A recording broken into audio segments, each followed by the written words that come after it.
Join me as I take on the challenge of living out each of the fruits of the Spirit for a whole week. Let's see how it goes. In our fast-paced, often chaotic world, it's easy to get caught up in the hustle and bustle and lose sight of what truly matters. But as Christians, we're called to live a life that's marked by something more, a life that's characterized by the fruits of the Spirit, as outlined in Galatians chapter 5, verses 22 to 23. These 9 virtues, love, joy, peace, patience, kindness, goodness, faithfulness, gentleness, and self-control, are the hallmarks of a life lived in harmony with God's Spirit. And yet, in our modern world, they can often feel like an unattainable ideal rather than a lived reality. There's no doubt about it. Living out the fruits of the Spirit can be tough. Between social media, news headlines, and the constant demands on our time and energy, it's hard not to get bogged down in negativity and stress. We start to feel like we're just trying to survive rather than thrive. And when we're stuck in that mindset, it's easy to let our relationships suffer, our priorities get mixed up, and our overall well-being take a hit.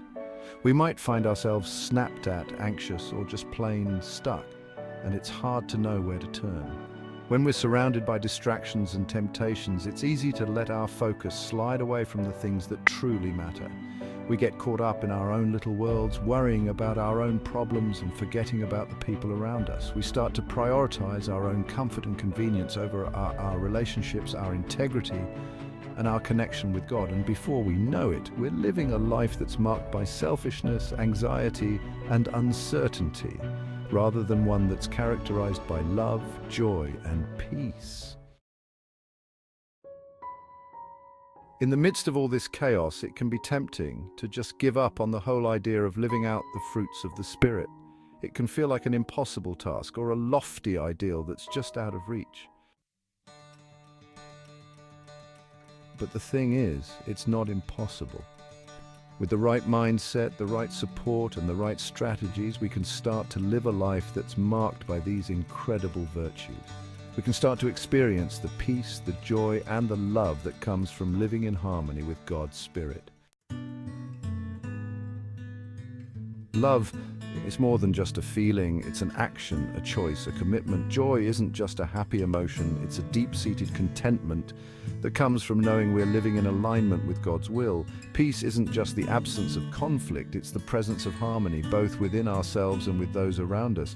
Patience isn't just about waiting, it's about trusting, persevering, and having faith in the midst of uncertainty. Kindness isn't just about being nice, it's about choosing to demonstrate compassion, empathy, and understanding, even when it's hard. Goodness isn't just about being good, it's about being a force for good in the world. Faithfulness isn't just about showing up, it's about staying committed, even when the going gets tough. Gentleness isn't just about being soft-spoken, it's about being a calming presence, a soothing balm in a world that's often harsh and unforgiving. And self-control isn't just about avoiding sin, it's about choosing to live a life that's marked by discipline, determination, and intentionality. When we start to incorporate these virtues into our daily lives, we start to experience the transformative power of God's Spirit in a whole new way. One of the most powerful experiences I've ever had was when I decided to focus on cultivating love and kindness in my relationships. I started small, just by making an effort to listen more deeply, to show more empathy, and to speak more gently. And as I did, I started to notice something incredible. The people around me started to change. They started to open up, to smile more, to feel more seen and heard. And as a result, I started to feel more connected, more alive, and more at peace. As I reflect back on that experience, I realize that the fruits of the Spirit aren't just some pie-in-the-sky ideal. They're a practical, tangible reality that we can all experience. They're not just something we read about in the Bible, they're something we can live out in our daily lives. And when we do, we start to experience the fullness, the richness, and the transformative power of God's Spirit in a whole new way. So as we close, I want to leave you with a challenge. to take the next step to start living out the fruits of the Spirit in your own life. It might not be easy, but I promise you it will be worth it. Thanks so much for watching, and I'd love to hear from you in the comments. How have you seen the fruits of the Spirit at work in your own life? And don't forget to check out my other videos on spiritual growth and personal development. I've got some amazing content lined up for you.